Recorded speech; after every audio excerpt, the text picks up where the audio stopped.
Nós estamos na nossa última série da última mensagem da nossa série, o estresse e o Salmo 23, ou as respostas do Salmo 23 para o estressado. Nós já conversamos sobre o que é o estresse, falamos das suas implicações físicas, falamos das suas implicações emocionais, espirituais. Nós conversamos sobre a pré-ocupação como fator estressante, ou seja, aquele que anda pré-ocupado, se ocupa previamente de algo que ainda não aconteceu ou que pode acontecer, se torna um estressado. Falamos das respostas para esse sentimento. Falamos do descanso diante da preocupação. Falamos das feridas emocionais, as respostas do Salmo 23 para as feridas emocionais. Falamos dos momentos de indecisão, como esses momentos de indecisão geram estresse na nossa vida e qual é a resposta do Salmo 23 para os nossos momentos de indecisão. O vale da sombra da morte, falamos sobre isso, essa sombra que nos cobre com um ar de morte. Qual é a resposta que o Salmo traz para a gente? E também falamos sobre os inimigos, o mundo, a carne e o diabo na semana passada como sexto fator que gera estresse. E hoje nós vamos para o sétimo e último fator de estresse, ou que pode ser um gerador de estresse na nossa jornada, na nossa caminhada como cristãos, como pessoas, que é o futuro, o amanhã. Quais são as respostas do Salmo 23 para o amanhã? Quais são as respostas do Salmo 23 para o futuro? Ninguém está livre de se preocupar com o futuro. Até o mais descuidado se preocupa com o futuro.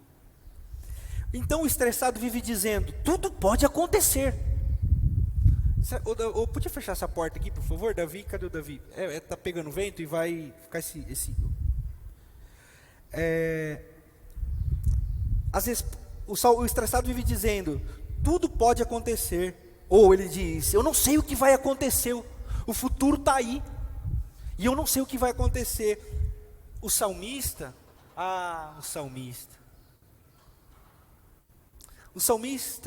crê e diz assim, certamente que a bondade e a misericórdia me seguirão todos os dias da minha vida.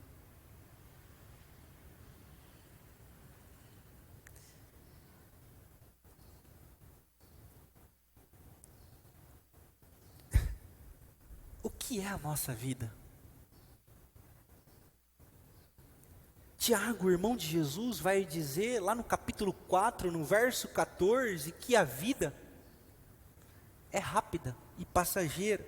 O que é a nossa vida, ele vai dizer. E a Bíblia não diz nada sobre o nosso futuro.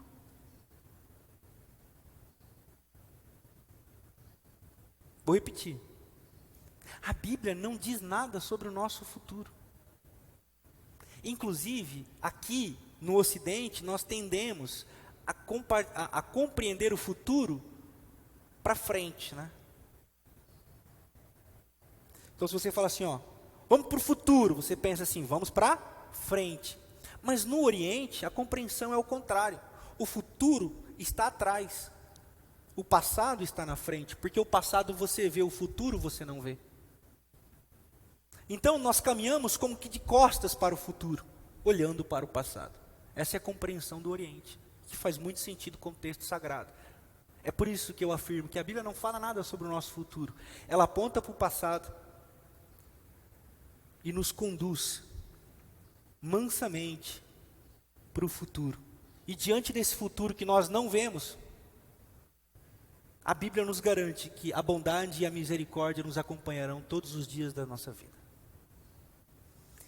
O poeta com o qual eu ainda farei uma série com a letra dessa canção, já até conversei com o pessoal da liderança, o poeta popular diz que o futuro é uma astronave que tentamos pilotar. Não tem hora de chegar, sem pedir licença, muda a nossa vida e depois convida a rir ou chorar. Pequeno trecho da música Aquarela. Eu ainda vou fazer uma série, a Aquarela e Jesus.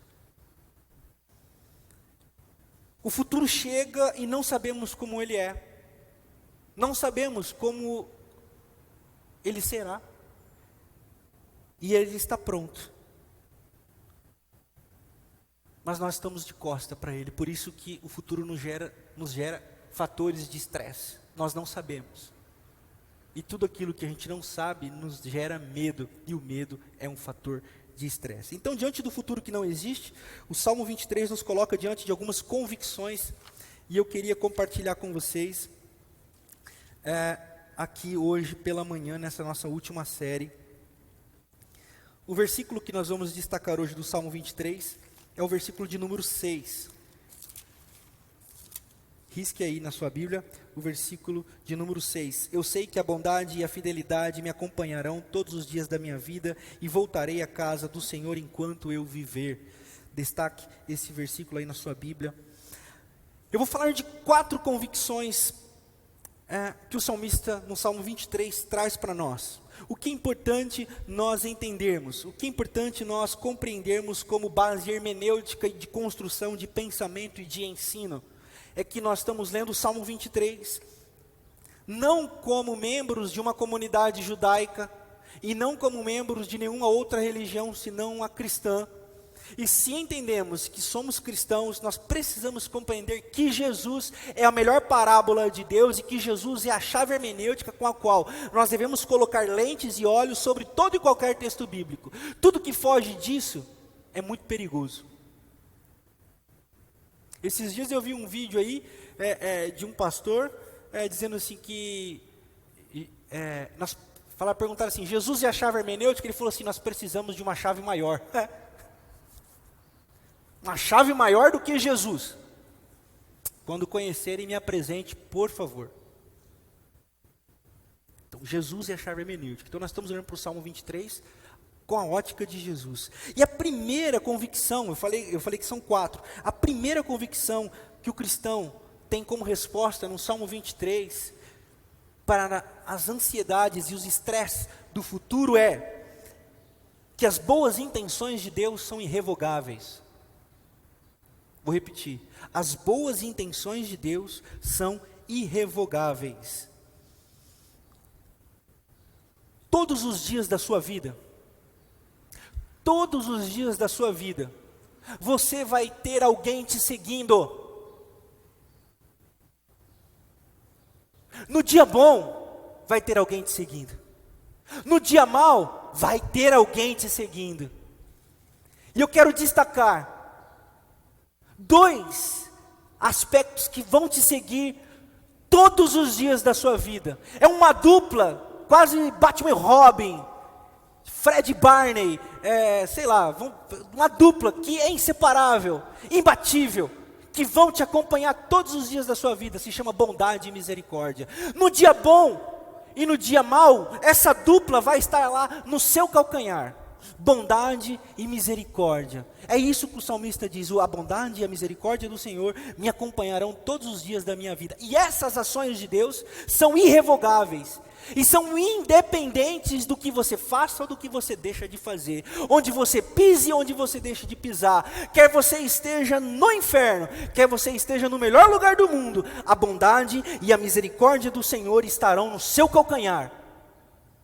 Essa ação de Deus é irrevogável. Deus fez uma aliança com todos nós pelo poderoso, grande e inigualável nome de Jesus, por causa do amor.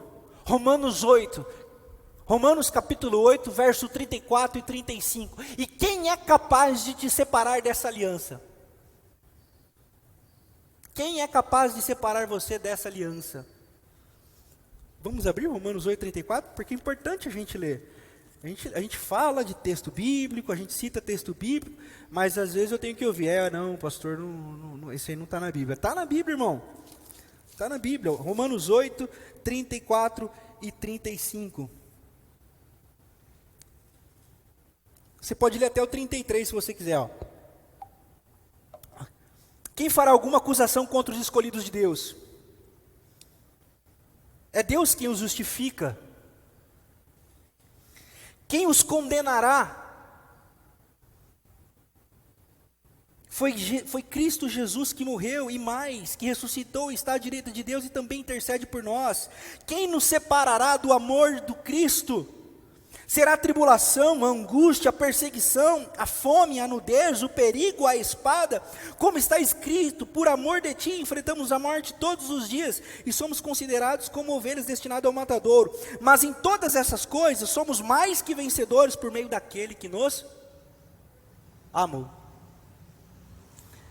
São ações irrevogáveis de Deus, nada nem ninguém pode separar, nada nem ninguém pode questionar, nada nem ninguém pode acabar com isso. Diante do futuro que é incerto, guarde isso com você. Lá, aonde você não vê, a bondade e a misericórdia estarão contigo. Você não estará sozinho. Aconteça o que acontecer. Onde for que você estiver, a bondade e a misericórdia acompanharão os seus passos.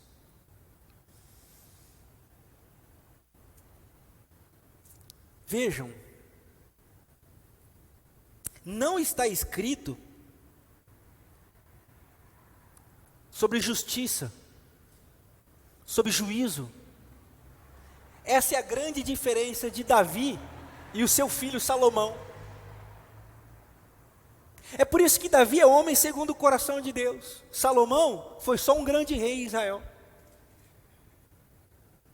No livro do Eclesiastes, no capítulo 12, no verso 13, Salomão tem uma boa perspectiva sobre meritocracia e obediência. Eclesiastes, capítulo 12, no verso 13, diz assim: de tudo que foi dito, a conclusão é esta: tema a Deus e obedeça os seus mandamentos, porque foi para isso que fomos criados. Nós teremos que prestar contas a Deus de tudo o que fizermos, até daquilo que fizermos em segredo, seja o bem, seja o mal. Essas são as palavras de Salomão.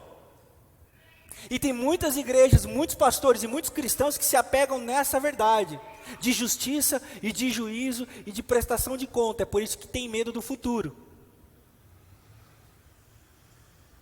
Mas Salomão não é homem segundo o coração de Deus. Quem é homem segundo o coração de Deus é Davi. E Davi escreve: certamente que a bondade e a misericórdia me seguirão, e eu estarei na casa do meu pai. Eu não sou seguido por justiça e juízo. Eu não tenho atrás de mim um Deus com olhos arregalados, procurando o que eu fiz de errado, o que eu fiz de certo, o que eu fiz de errado, o que eu fiz de certo. O seu passado vai te pegar. Cuidado com a cuca te pega daqui, te pega de lá. Essa é a visão de um Salomão amargo. Essa é a visão de um Salomão frustrado. Essa é a visão de um Salomão que entendeu uma perspectiva religiosa do sagrado. Davi, que é homem segundo o coração de Deus, e que, como você pode ler no segundo livro de Samuel, no capítulo 10 e 11, se quebrantou, se converteu e se prostrou e disse assim: miserável homem que sou, os meus pecados enfraquecem os meus ossos, e quem sou eu diante do Senhor? Você é um filho amado e você é homem segundo o coração de Deus. É por isso que só alguém com coração em Deus é capaz de escrever isso que Davi escreveu. E somente alguém com coração em Deus é capaz de desfrutar da bondade e da misericórdia do Senhor todos os dias. Não é a justiça e o juízo que correm atrás de você. São incontáveis os meus atendimentos e conversas pastorais com gente que tem medo de Deus.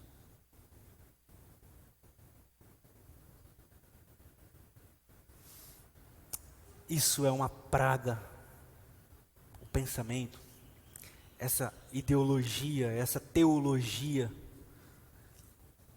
essa necroteologia, essa tanatoteologia,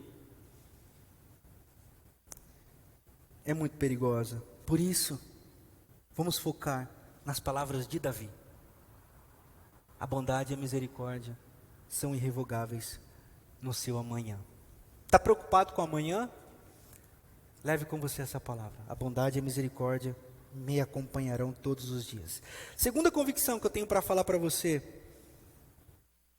é que se as intenções de Deus são boas, as ações de Deus também são bondosas. Se as ações de Deus são irrevogáveis, as ações de Deus são bondosas.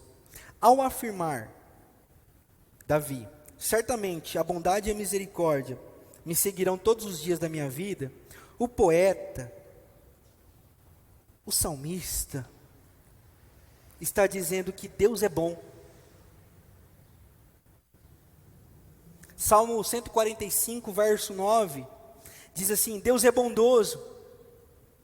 Salmo 145, verso 9, Deus é bondoso e cuida com muito carinho de todas as suas criações.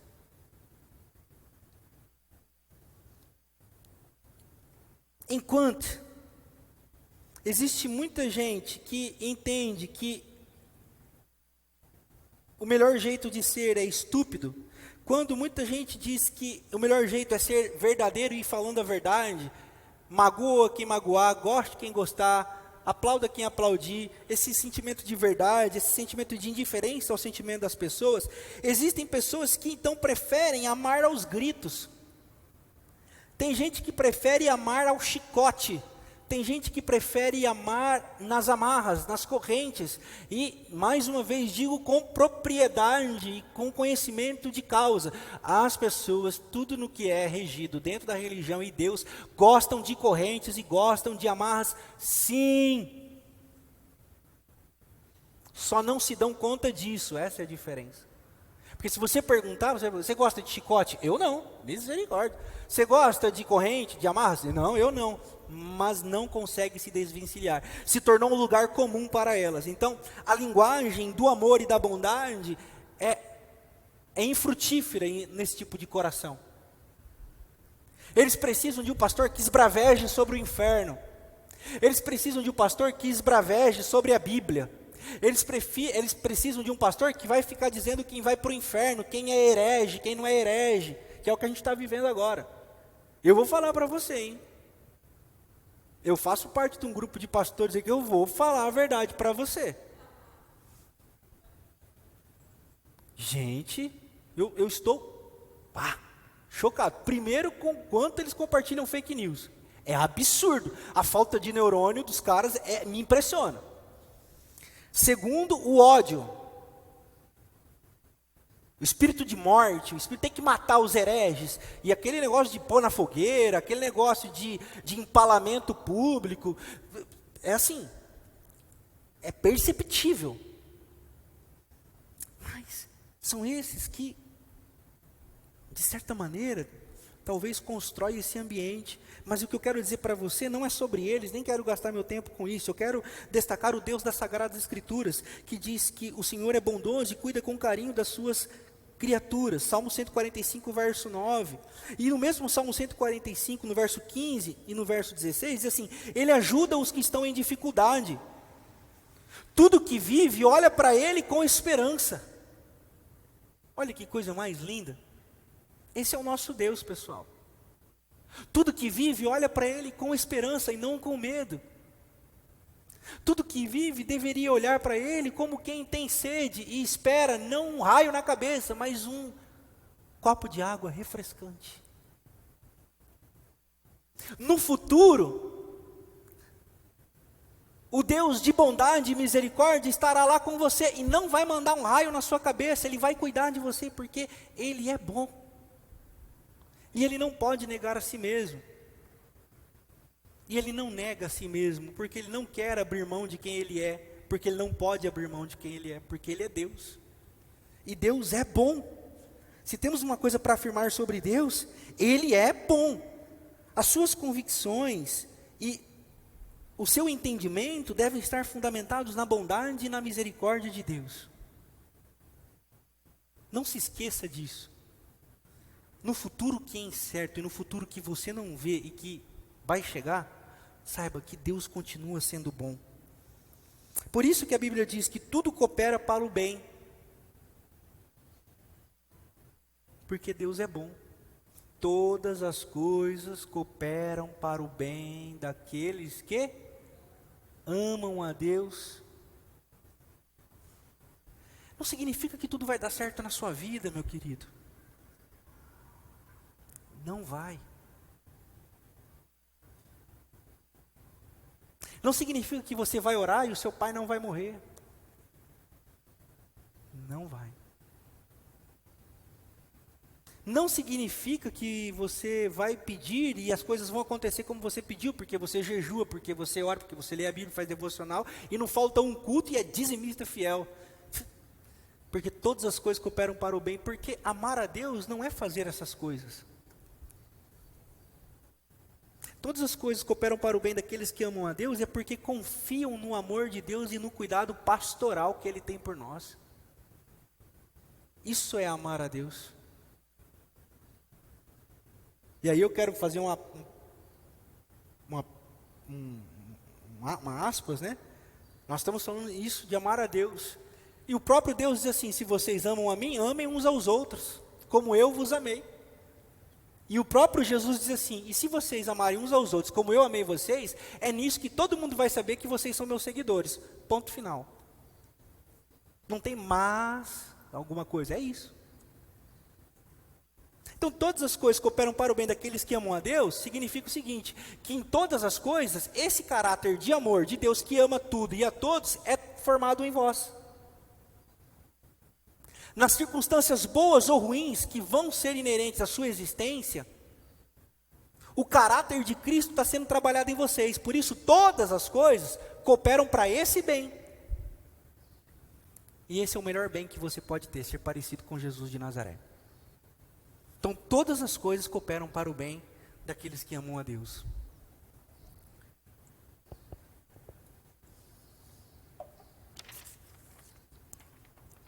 Fecha parênteses. Eu preciso também falar de uma outra realidade aqui. Deus não é um causador da sua dor. Eu me recordo bem, quando uma menininha morreu aqui, em Botucatu, de 2 anos, eu acho, 3 anos. E os avós dela eram de alguma igreja. Escreveram uma carta pública dizendo que Deus tinha matado a netinha delas, porque Deus tinha um propósito maior na vida dos pais.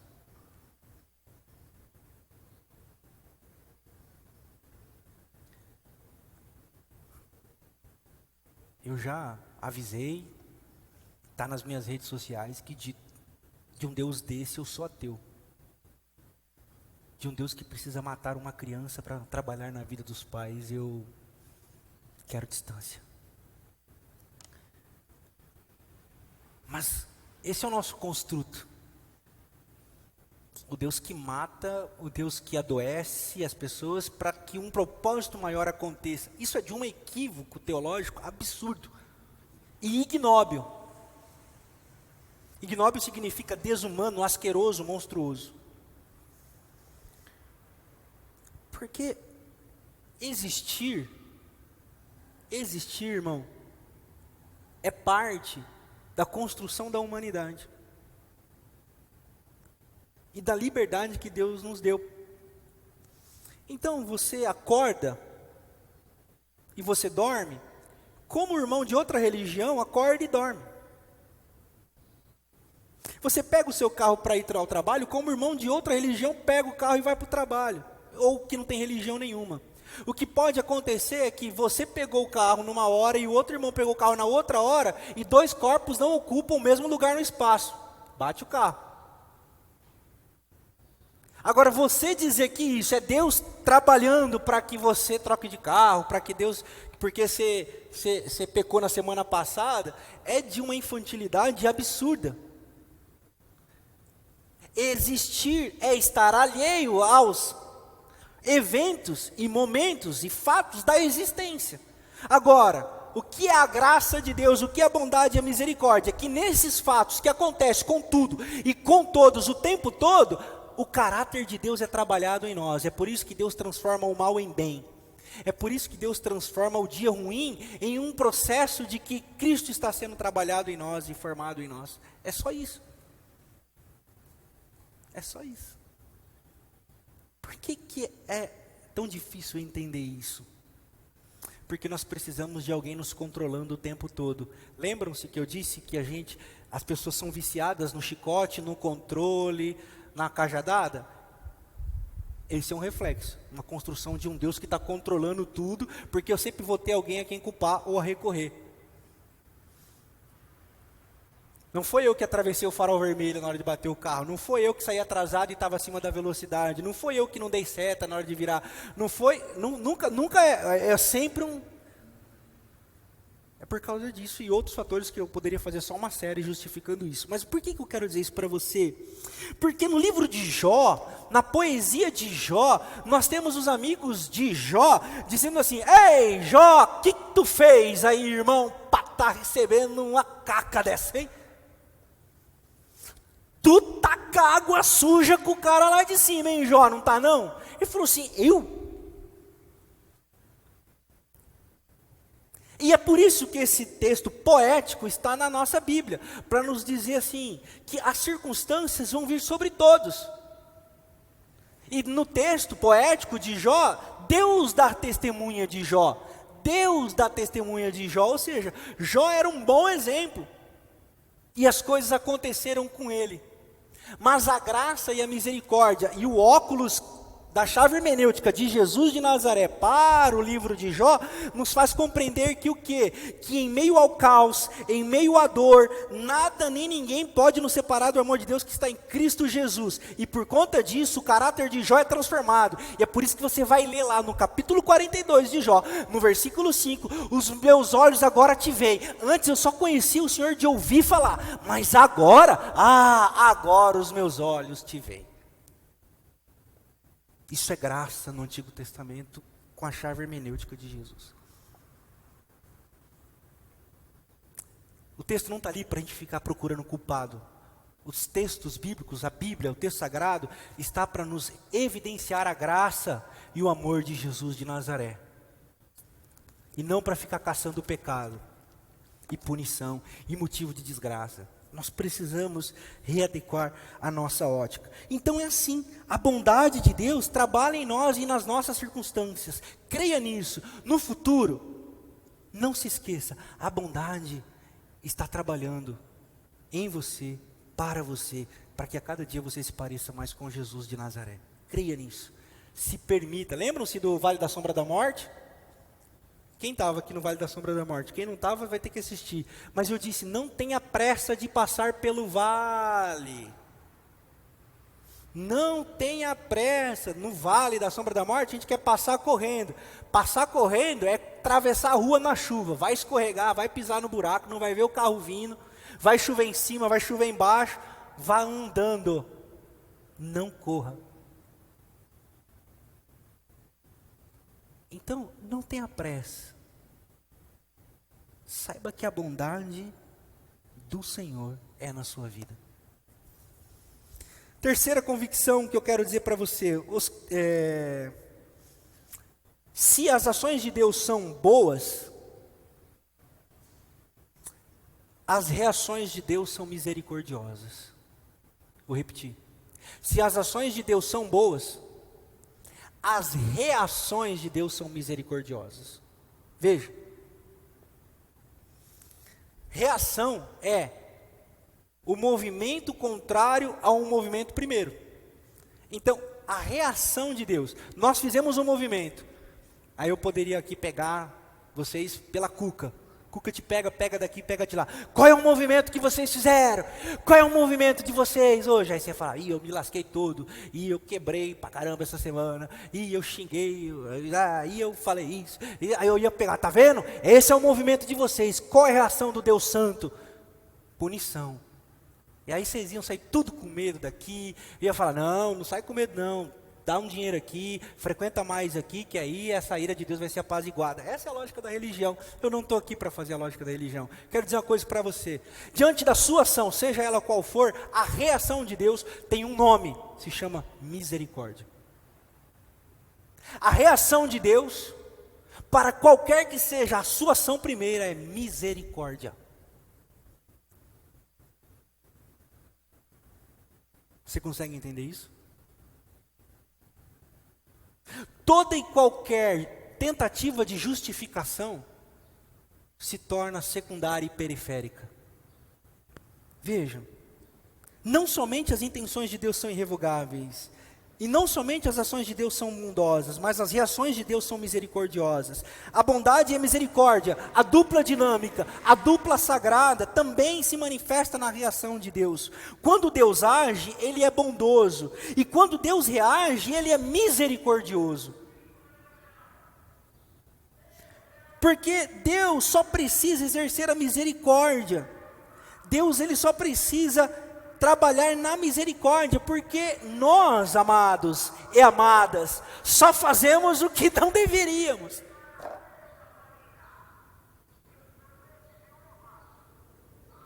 Somos o que não deveríamos, pensamos o que não deveríamos, agimos como não deveríamos. É por isso que o apóstolo Paulo escreve Romanos, capítulo 3, verso 10 e o verso 23. Não há um justo sequer sobre a face da terra. E todos pecaram e estão destituídos da face de Deus. E o 23 vai dizer assim, que o salário do pecado é a... Olha que bonito. Eu poderia também fazer um regaço em cima desses dois textos, mas essa é parte do evangelho. Porque nenhum versículo termina só com isso. O 23, por exemplo, vai dizer, mas o dom gratuito de Deus é a vida, misericórdia.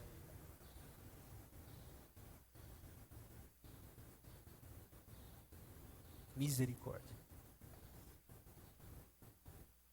Normalmente as pessoas gritam misericórdia pedindo livramento.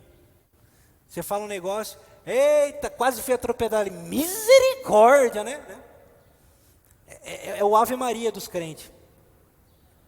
O católico, o pessoal do Ave Maria, hein, meu, o do crente é misericórdia, mas nem sabe o que está dizendo. A etimologia da palavra misericórdia pode ser transliterada ou significada como cordas de amor. Quando nós não agimos bem, quando nós não nos comportamos bem, as cordas do amor de Deus estão sempre prontas para nos resgatar. Diante de um futuro em que a gente sabe que fez caca, me desculpa a expressão caca, mas foi a melhor que eu encontrei para outra que veio na minha cabeça agora, a misericórdia nos alcança.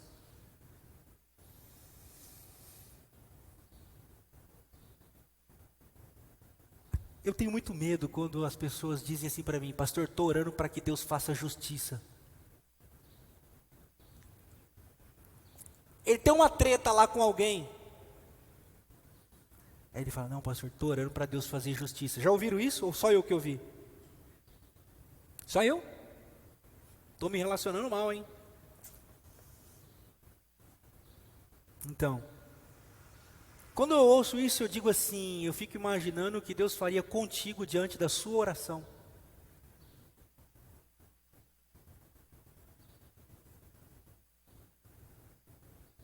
A misericórdia é o ato de não retribuir nenhum ato pelo mérito ou pelo demérito.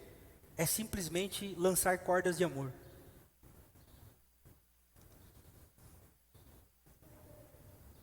Graça é o que Deus faz com a gente através da misericórdia. Graça é esse movimento em que a gente faz tudo errado. Quando eu digo tudo errado, vocês estão me entendendo que eu não estou falando que a gente só faz coisa errada, né? Estou dizendo que a gente erra pra caramba, ou só eu que erro. Você também erra, todo mundo erra. Nós erramos pra caramba. Então quando eu digo fazemos tudo errado, é uma metáfora da vida. Tem gente que faz tudo errado pra caramba também. Mas enfim, diante desse tudo errado que a gente faz, a graça é o fator primeiro de nós não sermos consumidos. E a manifestação dessa graça é as cordas de amor que Deus lança.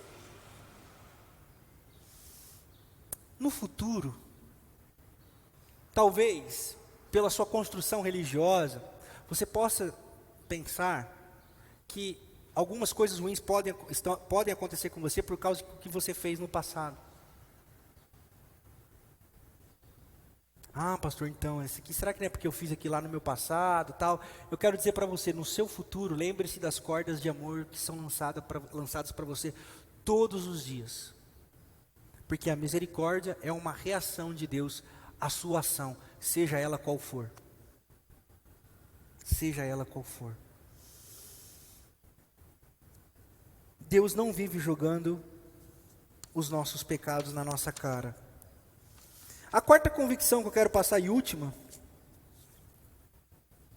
sobre o futuro,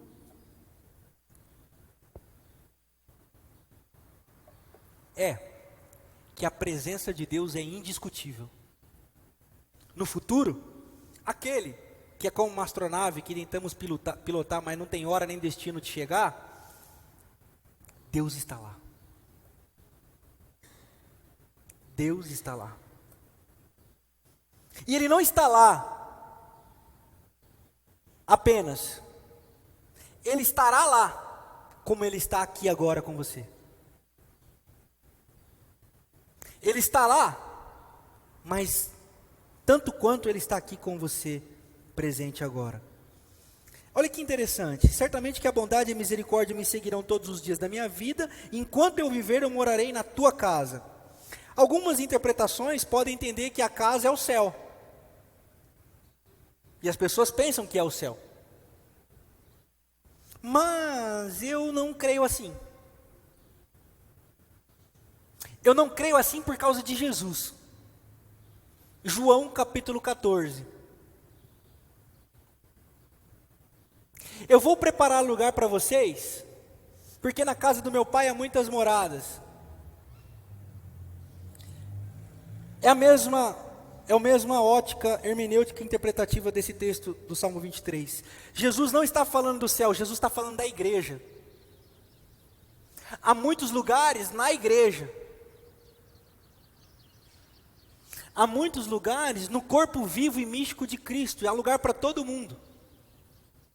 Então quando o salmista diz, eu morarei na tua casa, ele está falando de um lugar onde ele habita com Deus e para Deus.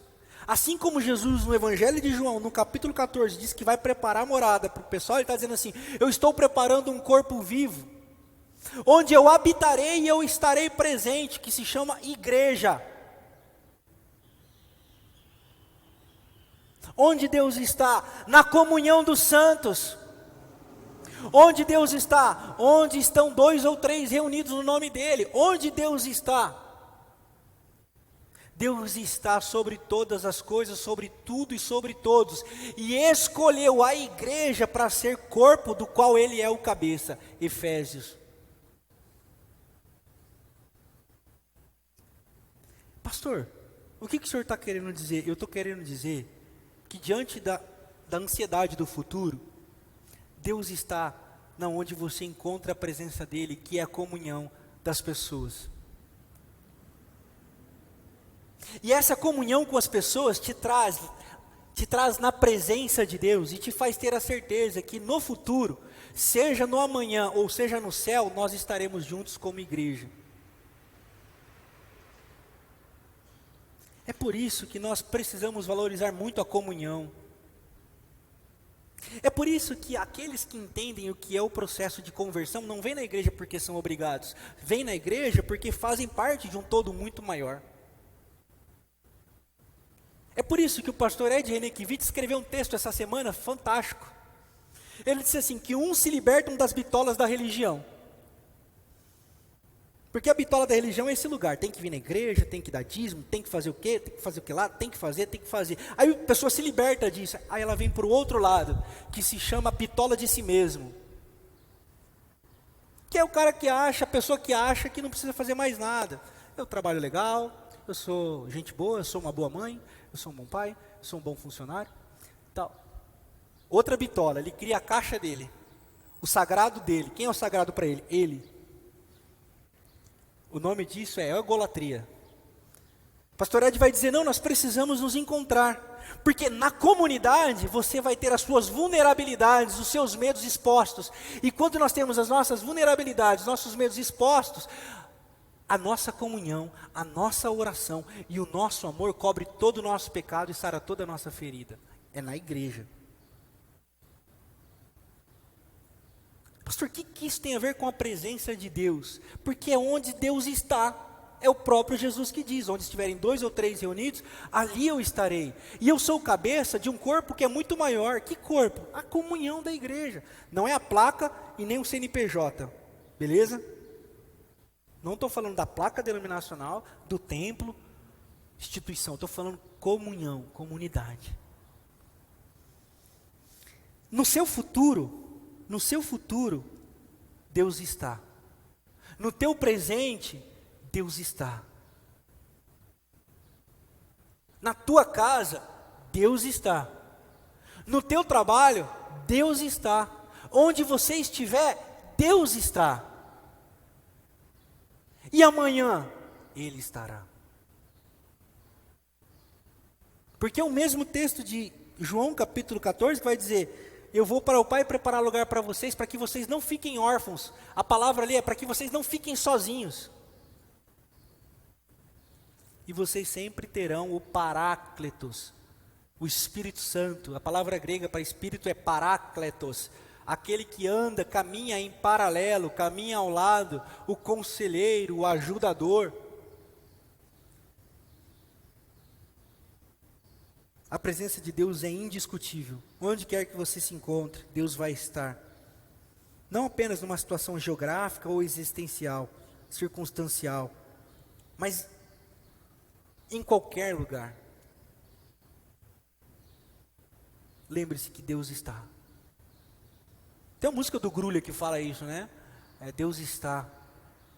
Agora me ocorreu de lembrar agora, do Grulha cantando, Deus está.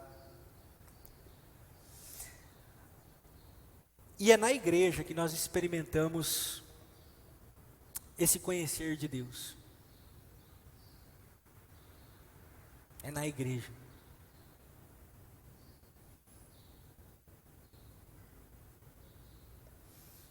O apóstolo Paulo caiu do cavalo.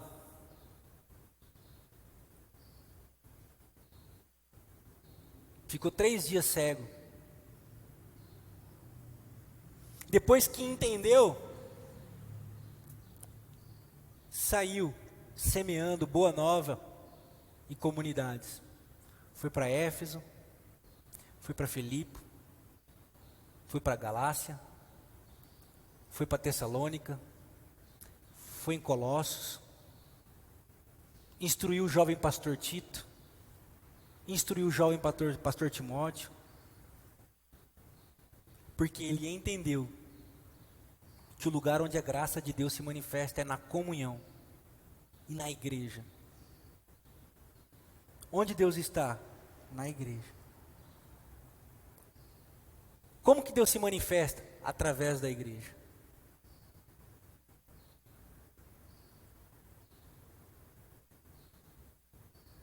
Que Deus nos livre de todas as bitolas. Eu quero concluir dizendo que o Salmo 23 então nos ensina que as intenções de Deus são irrevogáveis. As ações de Deus são bondosas. As reações de Deus são misericordiosas. E a presença de Deus é indiscutível. Jesus é o sim de Deus. Segunda carta aos Coríntios, capítulo 1, verso 20. Abra aí e grife isso bem forte, assim, ó. Na sua Bíblia, assim, ó. Segunda carta aos Coríntios, no capítulo 1, no verso 20. Pois quantas forem as promessas feitas por Deus, tantas que tem em Cristo o sim. Por isso, por meio dele, o amém é pronunciado por nós para a glória de Deus. Jesus é o sim de Deus, e é por causa de Jesus que nós dizemos amém para as grandes coisas que Deus fez por nós. É impossível você ler o Salmo 23 e não se remeter a Jesus, o bom pastor. É impossível você olhar para o Salmo 23 e não se converter a Jesus de Nazaré como seu Senhor e Salvador. Se não for assim, você não lê o Salmo 23. O Salmo 23 nos aponta Jesus, o supremo pastor, o pastor das nossas almas, o pastor que cuida da gente e que não nos abandona no dia da aflição. Como diz o autor de Hebreus no capítulo 4, nós não temos um sumo sacerdote que não seja capaz de se compadecer das nossas angústias. O nosso Deus sabe todas as nossas angústias e sofrimentos. O seu Deus sabe das suas dores e sofrimento. E Ele não te deixa sozinho no dia da angústia. Amém.